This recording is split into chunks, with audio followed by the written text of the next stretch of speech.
నిజంగా ఊహించాలి మీరంతా ఎక్కువ వస్తారని. Thank you for coming. ఈ రోజున ఏం చెప్పాలంటే చాలా చాలా ఆనందంగా ఉంది. 45 సంవత్సరాల దీర్ఘ ఈ కళా సేవకి కేంద్ర ప్రభుత్వం గుర్తించి పద్మ విభూషణ్ అవార్డు ఇవ్వటం నిజంగా చాలా ఆనందంగా సంతోషంగా ఉంది.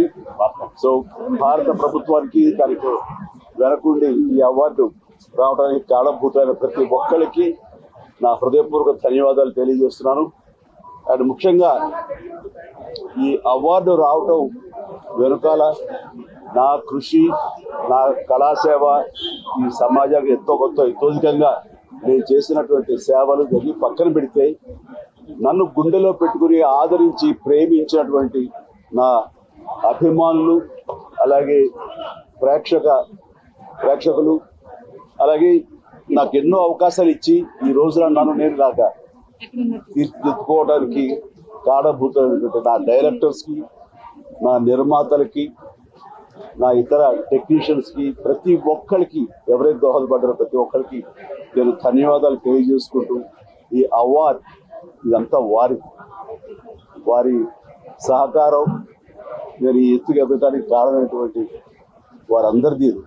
కాబట్టి ఈ సందర్భంగా మరొకసారి నా సంతోషాన్ని తెలియజేసుకుంటూ నేను ధన్యవాదాలు తెలియజేసుకున్నాను. Thank you so much. ఏ టైంకి ఏం రావాలో అది వస్తుంది తప్ప అది రావాలని ఆశ పెడితే వచ్చేది కాదు. ఏమండి నిజంగా ఇది వారికి ఎంతైనా రావడం సముచితం, రావాలని నేను కూడా మనస్ఫూర్తిగా అభిలషిస్తున్నాను, రావాలని కోరుకుంటున్నాను. అది ప్రభుత్వ పరంగా చేస్తే కనుక త్వరితగతిన అది సహకారం అవుతుంది. అండ్ డెఫినెట్ గా ఎంతైనా సరే అది ఎంజీఆర్ గారికి వచ్చినప్పుడు వీరికి రావటం కూడా అంతకంత సముచితం అన్నది ఆనందదాయకం. దానికి నేను ఎదురు చూస్తుంటాను, నేను కోరుకుంటున్నాను రామారావు గారికి భారత రత్న రావాలి. ఏమా నేను రాజకీయాలకు అతీతంగా ఉన్నాను అనుకోవచ్చు. తర్వాత పిఠాపురానికి నేను వెళ్ళటం లేదండి, అది ముందు చేతు. ఇది మీడియాలో మీరు ఎందుకో స్పెక్యులేట్ చేశారు, అది మీరు పెంచి పోషించారు దాన్ని, దానికి సమాధానం చెప్పాల్సిన అవసరం నాకు లేదు. నేను వెళ్ళటలేదు. బాబు మా కళ్యాణ్ బాబు దాన్ని రమ్మని ఎప్పుడూ కోరుకోలేదు.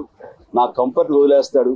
అండ్ తను బాగుండాలి, తన జీవితంలో అనుకున్నది కోరి సాధించాలన్న అభిలషిస్తాను. నేను నాకు ఆశీస్సులు అందజేస్తాను. దానికి నేను తనతో పాటు నేను ఉన్నాను అని చెప్పేందుకు మొన్న వీడియో బయట ఇచ్చాను.